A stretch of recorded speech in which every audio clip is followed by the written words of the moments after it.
नमस्कार प्रशिक्षु, आप सभी को पता है कि हमारे देश में बहुत ही जल्द प्रधानमंत्री के चुनाव मतलब लगभग 1 साल बाद कह लीजिए 1 से 1.5 साल बाद प्रधानमंत्री के चुनाव देखने को मिलेंगे। चुनाव का मतलब उनका फिर से चयन होगा भाई, अब कौन बनेगा प्रधानमंत्री। तो इस बीच हमें एक बहुत बड़ी भर्ती जो कि कई सालों से एक तरह से टंगी पड़ी है देखने को मिल सकती है।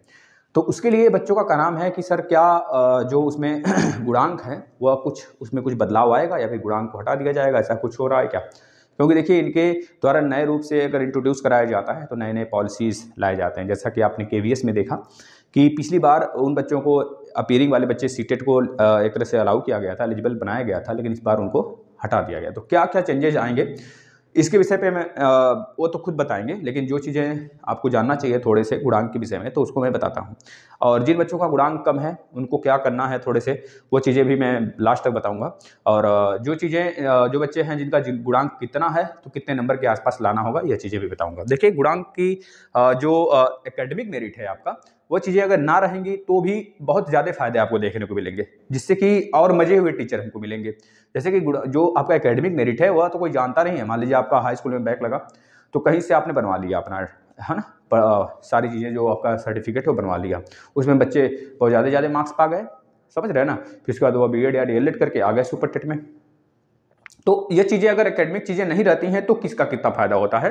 तो एकेडमिक अगर नहीं है ना तो आपका सिर्फ उन बच्चों का फायदा होगा जो पढ़ने वाले होंगे, जो यूपी टेट में बात काफ़ी अच्छे मार्क्स लाए होंगे, समझ रहे हैं ना।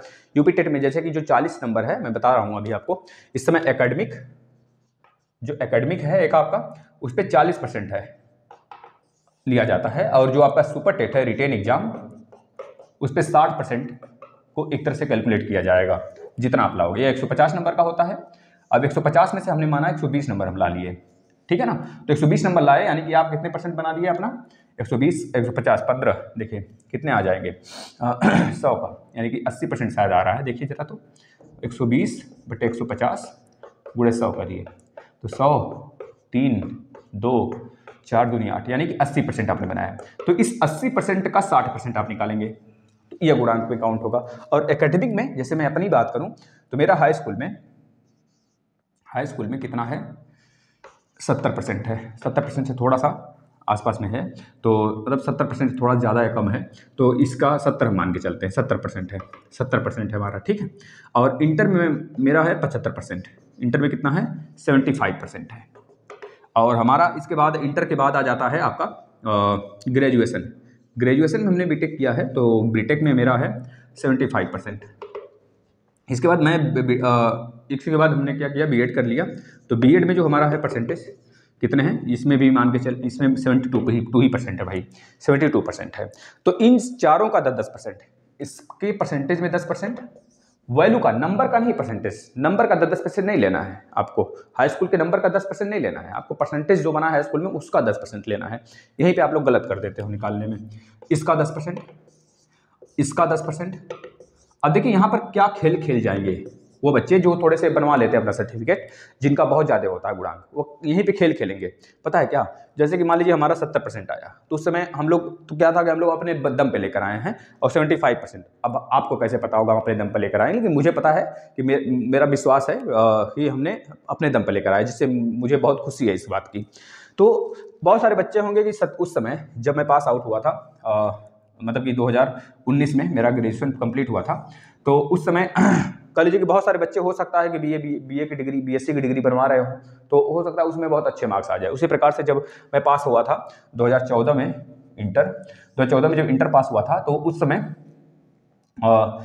कह लीजिए कि मेरा कितना था 75% था, 75% था इंटर में। जब 75% इंटर में था तो मे भी अगर किसी बच्चे का 70% या फिर 60% आया होगा तो 1 साल और रुका होगा, वो डिग्री बनवा लिया होगा, फिर उसके बाद ग्रेजुएशन किया होगा। ये चीज़ें अगर निकल के आती हैं तो मे भी उसका 80-85 हो जाएगा, तो ज़्यादा हो जाएगा। तो इस वजह से एकेडमिक मेरिट अगर नहीं रहती है ना तो उन बच्चों का फायदा होता है जो पढ़ने वाले होते हैं, क्योंकि जो ये एकेडमिक मेरिट है ना 40%, ये यूपी टेट पे छोड़ दीजिए। अब ऐसा बात तो नहीं यूपी टेट का डिग्री आप बनवा लो, यूपी टेट का जब भी होगा तब एग्जाम ही दोगे ना आप, तो यूपी टेट के लिए आप एग्जाम दोगे, क्वालिफाई करोगे, उसमें अगर 90 नंबर लाए तो जनरल कैटेगरी में तो भी कोई दिक्कत नहीं, जो जितना ज़्यादा लाएगा उसका 40% निकाला जाएगा। मान लीजिए 120 लाए, 120 का 40% निकाल लीजिए, 4 दाह में 40 और 4 चौके 16, 4 दाह में 40 116, देखिए 120 का हमने निकाला 40%, तो 12 चौको 48 48 जुड़ेगा सीधा सीधा। अब जो 120 से कम लाया वो कहा उसकी कहानी खत्म। लेकिन क्या होता है, मेरिट में बच्चे पा जाते हैं अच्छे अच्छे नंबर। तो मेरिट जब अच्छे बन जाएगा इस तरह से, तो उन वैसे बच्चों का एक तरह से कलेजे के दोहन होगा ना, एक तरह से उनके पॉलिसी के खिलाफ होगा कि बच्चा मेहनत करके भी इनसे मेरिट में पीछे रह गया, अगर मेरिट की वजह से बच्चा छटता है तो। अब जो बच्चे मेरिट थोड़े से कम हैं इनकी, तो उनके लिए मैं अभी बताऊंगा क्या करना है। देखिए, इसको पहले 10% निकालिए, 7 यहाँ से, 7.5 यहाँ से, 7.5 यहाँ से और 7 यहाँ से, 7.2। मेरे लिए ये भी बहुत ज़्यादा है, मेरे लिए ये भी बहुत ज़्यादा है। जो मेहनत करने वाले बच्चे हैं उनके लिए ये भी बहुत ज़्यादा है। 29-30 मतलब बहुत ज़्यादा है, समझ लेना उनके लिए। और जिनका 24 और 23 है, 22 है, उनके लिए थोड़ा सा सोचने वाला विषय बन जाता है। जैसे देखिए 7 7 14, 14 और 8, 14 और 8, 14 26 2 22, 22 7 29, 29.2 बहुत पर्याप्त रूप से, मतलब कि गुड के कैटेगरी में आएगा। गुड, बेस्ट नहीं, मतलब 30 के ऊपर जाओगे तो बहुत बढ़िया कहलाओगे, लेकिन जो 29.2 है, 30 के आसपास हो, 28 के ऊपर हो ना, तो मतलब कि आप गुड के कैटेगरी में हो। मे भी आपको बहुत ज़्यादा नहीं, मतलब कि फिर भी फाइट में आने के लिए मेहनत तो करना ही पड़ेगा भाई। अब ऐसा तो है नहीं कि आपका 32-36 गुणांक बन गया है, आप मेहनत ही ना करो, क्या पास हो जाओगे सुपर टेट? ऐसा हो ही नहीं सकता। पिछली बार 24 गुणांक वाले बच्चे ने बहुत अच्छा अंक लाया था, 128 number, 125 number, 118 number, 115 number plus, तो उन बच्चों का हो गया था। समझ रहे हो ना, जितना ज़्यादा लाओगे नंबर उतना ज़्यादा फायदा आपको यह होगा कि आपके रेसिडेंशियल में ही, आपके गांव मोहल्ले, मतलब आसपास वाले क्षेत्र में ही आपको एक तरह से देखने को मिल सकता है कि आप रहोगे, है ना। यह रहा इतना 29.2। यह 29.2 जो आया है, मैं इसको एक साइड में लिख लेता हूँ यहाँ पर। यह आया है मेरा एकेडमिक का गुणांक आ गया। अब मैं जो सुपर टेट में नंबर लेकर आया हूँ 80%, उसका निकालूंगा 60%। 6 7 42, 6 8 48, यानी कि आप कैसे निकालोगे देख लो। 80 लिखोगे, फिर 60 लिखोगे, यहाँ पर गुणे बटे 100 कर देना। 6 7 42, 6 8 48, तो कितना आ गया? 48 आ गया। 48, इस 48 को 29.2 में जोड़ दीजिए। 29.2 मान लीजिए 30 में जोड़ते हैं तो कितना आ जाएगा? 78। 78 का मतलब 77.2 आएगा, बिल्कुल 77.2 आ गया। इस तरह से आपको देख सकते हैं कि 77.2 का मतलब कि ठीक ठाक है, बढ़िया है, बहुत बढ़िया नहीं कहेंगे, लेकिन 100% श्योर है कि आपको जॉब मिल ही जाने वाला है। ठीक, अगर आप 71 70 72 से ऊपर आते हो गुणांक में, तो इतना मान के चलना, मतलब पूरा टोटल दोनों जोड़ने के बाद 72 73 से ऊपर आते हो, तो अपने आप को 100% श्योर मानना कि आपका सिलेक्शन निश्चित रूप से हो जाना चाहिए, है ना। ये चीज़ें थी, तो यह था पूरा का पूरा रणनीति। अब यह डिपेंड करता है इस बात पे भी कि कितनी वैकेंसी आ रही है, फाइट कितना है, ये सारी चीज़ें तो मैंने बताया आपको। अब आपको एक चीज़ और दिमाग में रखना है, जो बच्चे 24 लेकर आए हैं, 24 लेकर आए हैं गुणांक में, मतलब इसमें एकेडमिक उनका 24 है, 25 है, 26 है, तो उनको सिर्फ एक काम करना है, बहुत ज़्यादा पीछे नहीं हो आप, इसमें मेहनत कर लो। इसमें मेहनत करके अगर 5-6 नंबर एक्स्ट्रा ला दिए ना, तो उनके कई गुना से आप आगे हो जाओगे, है ना। वो 1 नंबर से आगे हैं तो आप 4-5 नंबर से आगे हो जाओगे उनसे। तो थोड़ा सा अगर मेहनत इसमें दिखा देते हैं ना, तो ये 24 एकेडमिक और 25 एकेडमिक मायने नहीं रखता है।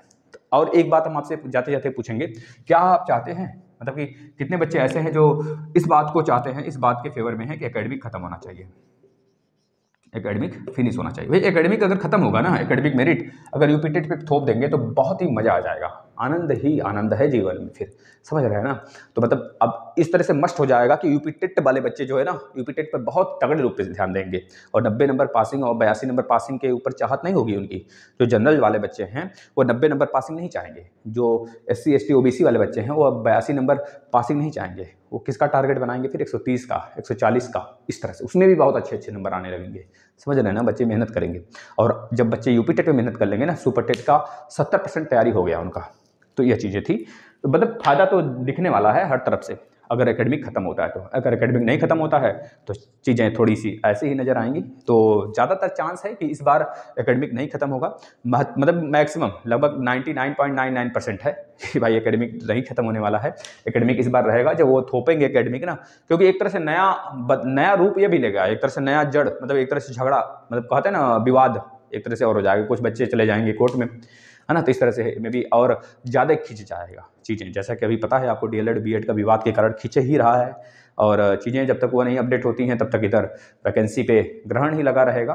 तो ये चीज़ें आपके सामने थी जो मैंने बताया। अगर आप सीख गए हों तो जरूर से शेयर करिएगा, और आपका क्या राय है एकेडमिक के ऊपर तो ये ज़रूर हमसे शेयर कर सकते हैं। चैनल को सब्सक्राइब जरूर करिएगा। यहाँ पर आपके लिए ज्योग्राफी सुपर टेट के लिए और प्लस आपके कॉलेज साइंस रात में 9 बजे डेली आता है ये दोनों क्लास। और डीएलएड के वाले बच्चों का कुछ एग्जाम चल रहा है 12 बजे, मतलब 12 से 1 बजने के बीच, मतलब कि शाम तक थोड़ा सा मैराथन चलता है इन लोग का 1-2 ठो, तो जिसकी वजह से मैथ का सेशन अभी मैं रोक के रखा हूँ सुपर टेट का। जैसे ख़त्म हो जाता है तो मैथ का सेशन डेली 12 साढ़े 12 बजने के करीब आया करेगा।